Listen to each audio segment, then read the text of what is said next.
The story of Daniel in the lion's den. The rise of Daniel in a foreign land. The sun rose over the majestic city of Babylon, its golden spires and walls glistening in the morning light. The Persian Empire now ruled over the once mighty Babylonian kingdom, and King Darius, a wise and strategic leader, had taken the throne. With the vastness of his domain stretching from the Indus Valley to the borders of Egypt, he knew the task of governance was too great for one man alone.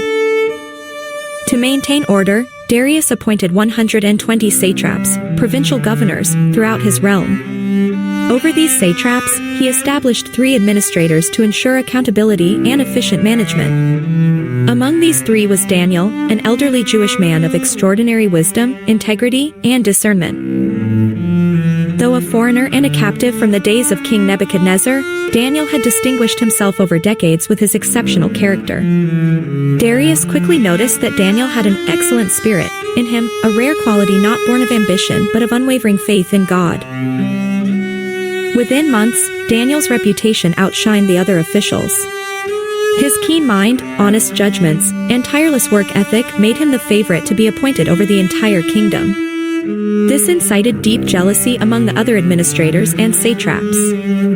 Their envy grew into a dark conspiracy. The jealous plot. Unable to find fault in Daniel's governance, because he was neither corrupt nor negligent, the conspirators devised a more sinister plan. They knew that Daniel's greatest strength was also their only leverage, his faith in the God of Israel. Morning, noon, and night, Daniel would kneel and pray facing Jerusalem, even in a land far from home. His devotion was unwavering. The plotters came together in secret chambers, cloaked in shadow and treachery. "We shall never find any charge against this Daniel unless we find it in connection with the law of his God," one whispered. And so they devised a clever trap. Appealing to the king's vanity, they proposed a royal decree. "O King Darius, live forever," they said, bowing with feigned reverence. "All the governors of the kingdom, the administrators, the satraps, the counselors, and advisors have consulted together to establish a royal statute that whoever petitions any god or man for 30 days, except you, O king, shall be cast into the den of lions." Darius, flattered and perhaps unaware of their hidden agenda, signed the decree. According to the unalterable laws of the Medes and Persians, once a decree was signed, not even the king could revoke it. Daniel's unshakable faith. Daniel, now in his 80s, was well aware of the law and its deadly consequences. Yet, when he returned to his chamber, he did not close his windows or hide his devotion. As he had always done, he knelt toward Jerusalem and prayed aloud, giving thanks to God. The conspirators, hiding nearby, burst in and caught him in the act.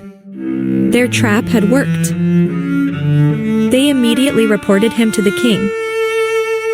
"O king, did you not sign a decree that no one may petition any god or man except you for 30 days?" "Yes," Darius replied.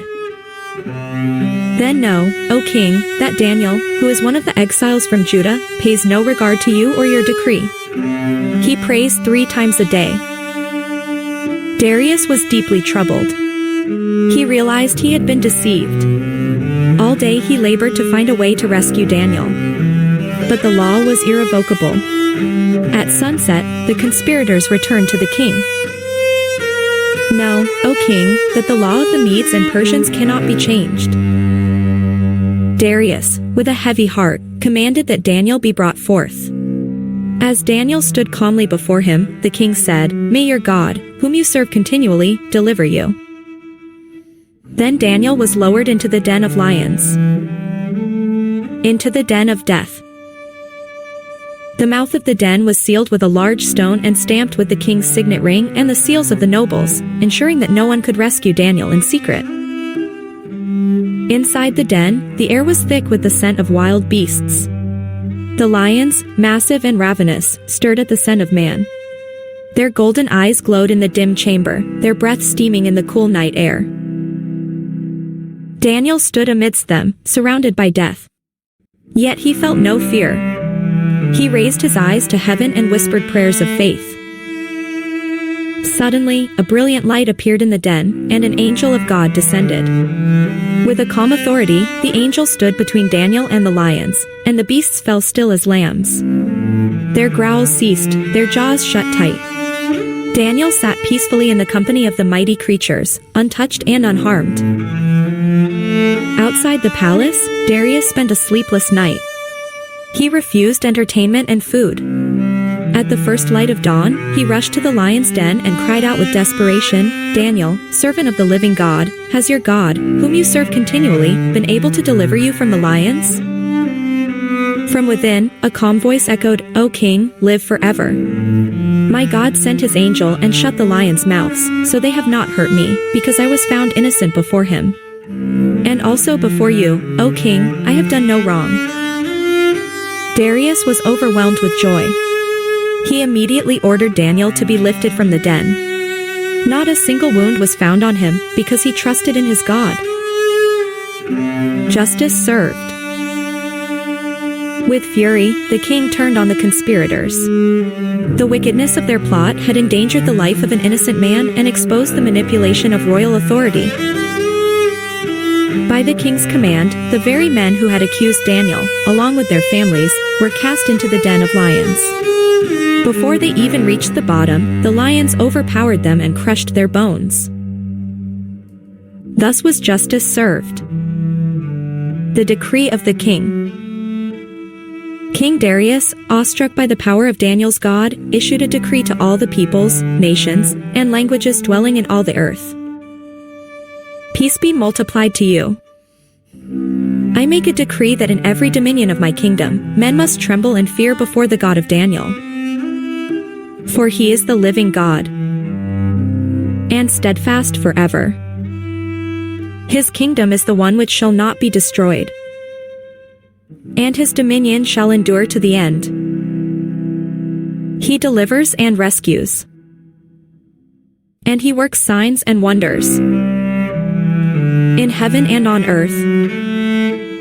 Who has delivered Daniel from the power of the lions? And Daniel prospered in the reign of Darius and into the reign of Cyrus the Persian. The legacy of faith. Daniel's story echoes through the ages as a shining example of unwavering faith under pressure. He did not waver when his life was on the line. He did not hide his prayers.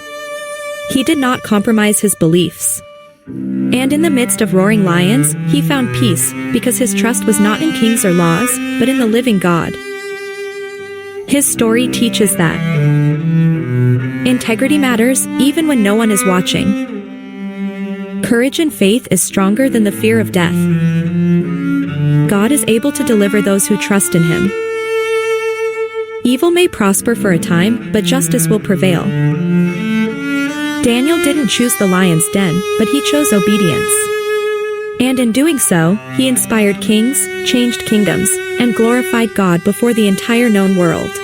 Thanks for watching Bible Takes. Don't forget to like, share, and subscribe. See you next time.